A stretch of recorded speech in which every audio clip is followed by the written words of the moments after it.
उत्तरकाशी में rescue operation का आज 13वां दिन। फंसे मजदूरों को सुरक्षित निकालने के लिए लगातार जारी है कोशिश। सिलक्यारा टनल में फंसे 41 मजदूरों को निकालने के लिए जारी है प्रयास। दुरुस्त किया गया ऑगर मशीन का प्लेटफॉर्म। बीती रात खुदाई के दौरान ऑगर मशीन के प्लेटफॉर्म में आई थी दरार। 41 मजदूरों से कुछ ही दूर अब रेस्क्यू टीम। जल्द दोबारा शुरू होगा सामान्य ड्रिलिंग की प्रक्रिया का काम। पूर्व पीएमओ सलाहकार भास्कर खुलबे ने दी जानकारी। हमें 2 मैंगल्ड पाइप्स, बिल्कुल ही घूमे हुए मुड़े हुए पाइप्स मिले हैं।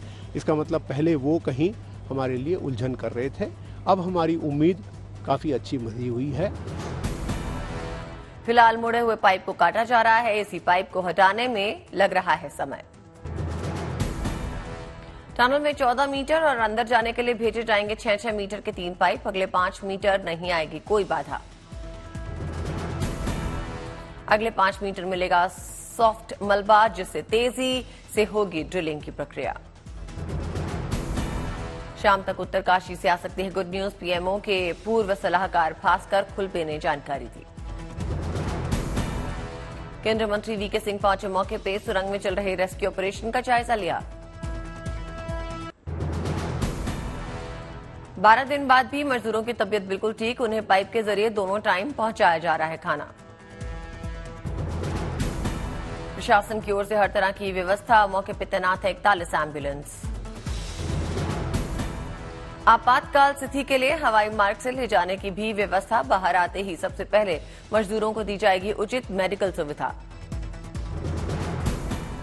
41 मजदूरों को बड़े पाइप के जरिए एक-एक करके पहिएदार स्ट्रेचर पे बाहर निकाला जाएगा। 12 नवंबर से सुरंग में फंसे हैं मजदूर।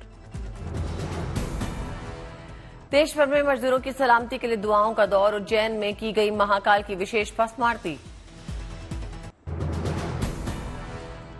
कतर से आई गुड न्यूज सूत्रों के मुताबिक वहां की अदालत ने स्वीकार की भारत की अर्जी। मौत की सजा पाए नेवी के 8 पूर्व अफसरों को राहत की उम्मीद। भारत सरकार ने कतर की कोर्ट में दायर की थी नौसेना के पूर्व अफसरों को सजा के खिलाफ अपील। जल्द हो सकती है सुनवाई। पिछले साल कतर में गिरफ्तार किए गए थे भारतीय नौसेना के 8 पूर्व अफसर। 27 अक्टूबर 2023 को कतर की अदालत ने सुनाई थी मौत की सजा। नौसेना के पूर्व अफसरों पर कथित तौर पर जासूसी करने का आरोप। कतर के सबमरीन प्रोजेक्ट से जुड़ी जानकारियां इजरायल को देने का है इल्जाम। विदेश मंत्रालय ने सजा के फैसले को चुनौती देने की जानकारी दी थी। अर्जी पर सुनवाई की प्रक्रिया शुरू होने पर परिवारों को बड़ी भारतीयों को राहत की उम्मीद। राष्ट्रवादी कांग्रेस पार्टी पे दावेदारी के मामले में आज अहम दिन। आज निर्वाचन आयोग करेगा सुनवाई। चुनाव आयोग में आज पेश होंगे शरद पवार, सुप्रिया सुले और पार्थ पवार। 4 घंटे तक होगी सुनवाई। अजीत पवार गुट ने एनसीपी पे दावेदारी के लिए लगाई है याचिका। पार्टी के नाम और सिंबल पे ठोका है दावा। कांग्रेस सांसद राहुल गांधी को चुनाव आयोग का नोटिस। प्रधानमंत्री मोदी पर बयानबाजी को लेकर कल तक देना होगा जवाब। कांग्रेस पार्टी ने राहुल गांधी को चुनाव आयोग के नोटिस की आलोचना की। कहा किस किस को नोटिस भेजेगा आयोग। टीएमसी सांसद महुआ मोइत्रा की बढ़ सकती है मुश्किलें। इलेक्ट्रॉनिक्स और सूचना प्रौद्योगिकी मंत्रालय के डेटा के मुताबिक दुबई ही नहीं, न्यू जर्सी और बेंगलुरु से भी हुआ था लोकसभा पोर्टल में उनके लॉगिन पासवर्ड का इस्तेमाल। महुआ मोइत्रा ने किया था दावा केवल दुबई में कारोबारी दर्शन हीरा नंदानी के दफ्तर को सचिवालय सेवाओं के लिए किया था इस्तेमाल। मानी थी हीरा नंदानी को अपने लोकसभा पोर्टल का लॉगिन पासवर्ड देने की बात। ममता बनर्जी ने किया महुआ मोइत्रा का बचाव। कहा संसद से महुआ को निकालने की साजिश है, लेकिन बढ़ गई है उनकी लोकप्रियता। बीजेपी ने ममता बनर्जी और महुआ मोइत्रा पर निशाना साधा। अग्निमित्रा पॉल ने कहा देश की सुरक्षा से खिलवाड़ किया।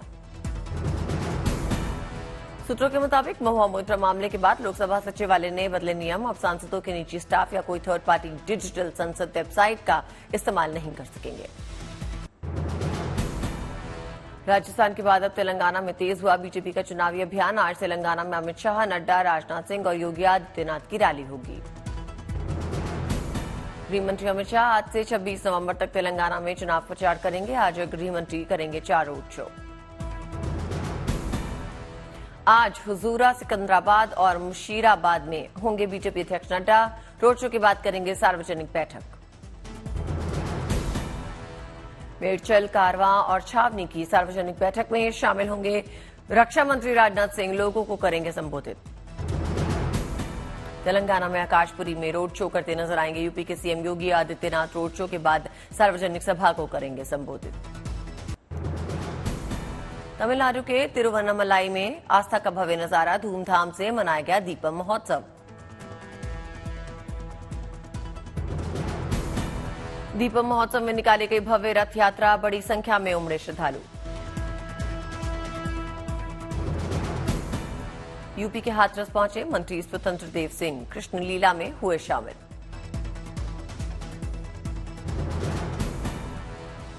अयोध्या में बड़ा राम भक्त प्रोग्राम का आयोजन, मंत्रोच्चार से गूंजा माहौल।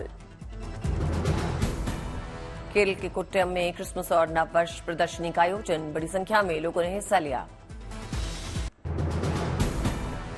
दिल्ली एनसीआर में जारी है प्रदूषण का प्रकोप, कई इलाकों में 400 के पार हुआ AQI। दिल्ली के आनंद विहार में 411 दर्ज किया गया AQI। वजीरपुर में रहा सबसे ज्यादा प्रदूषण, 443 दर्ज की गई हवा की गुणवत्ता। दिल्ली की सड़कों पर दिखा स्मॉग का असर, कम हुई विजिबिलिटी। राजधानी को अगले हफ्ते मिल सकती है प्रदूषण से राहत, मौसम विभाग का बारिश का अनुमान। मुंबई में भी खराब श्रेणी में हवा की गुणवत्ता, सुबह नजर आई स्मॉग की चादर।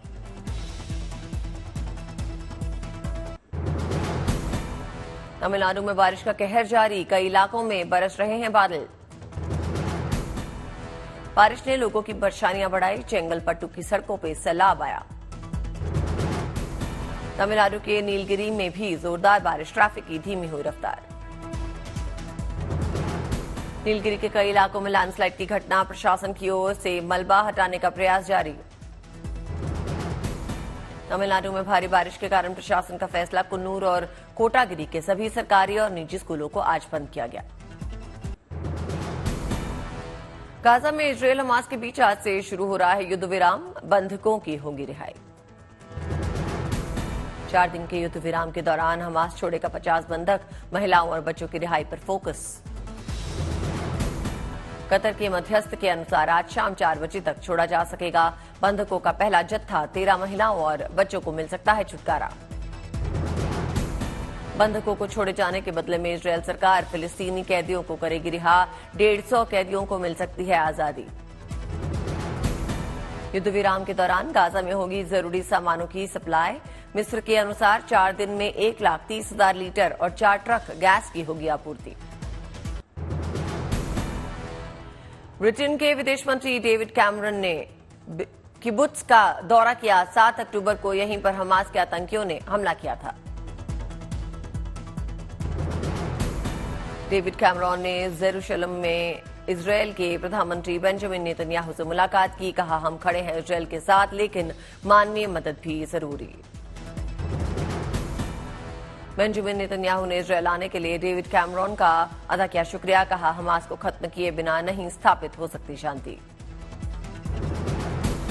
नेतन्याहू ने संयुक्त राष्ट्र पे लगाया धीमी गति से कार्रवाई का आरोप। कहा, राहत कर्मचारियों को फिलिस्तीनी शरणार्थियों तक नहीं भेजा गया। बेंजामिन नेतन्याहू की स्पेन और बेल्जियम के प्रधानमंत्री के साथ बैठक, हालात में हुई चर्चा।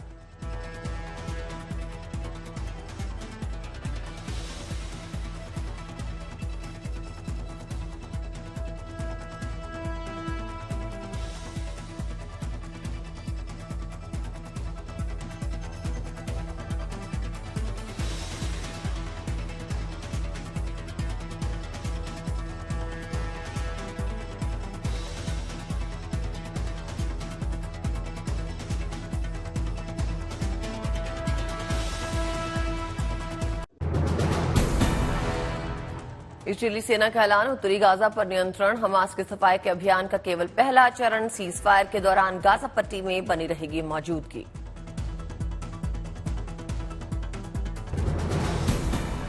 खान यूनिस इलाके में आईडीएफ और आईएसए का बड़ा हमला। हमास नेवल फोर्स के कमांडर अमार अबू जलाला के मारे जाने की खबर। गाजा में अल शिफा अस्पताल के डायरेक्टर को इजरायली सेना ने गिरफ्तार किया। पूछताछ के लिए शिन बेत ले जाया गया। आतंकियों की मदद का आरोप है। अमेरिका के राष्ट्रपति जो बाइडेन का बयान, गाजा से बंधकों की रिहाई का कर रहे हैं इंतजार। अमेरिकी और अन्य विदेशी नागरिकों की भी हो सकती है रिहाई। हमास का सरगना इस्माइल हानी 71 से चला रहा है अंतर्राष्ट्रीय कूटनीतिक अभियान। जंग के बीच संगठन की मुहिम जारी रखने की कोशिश।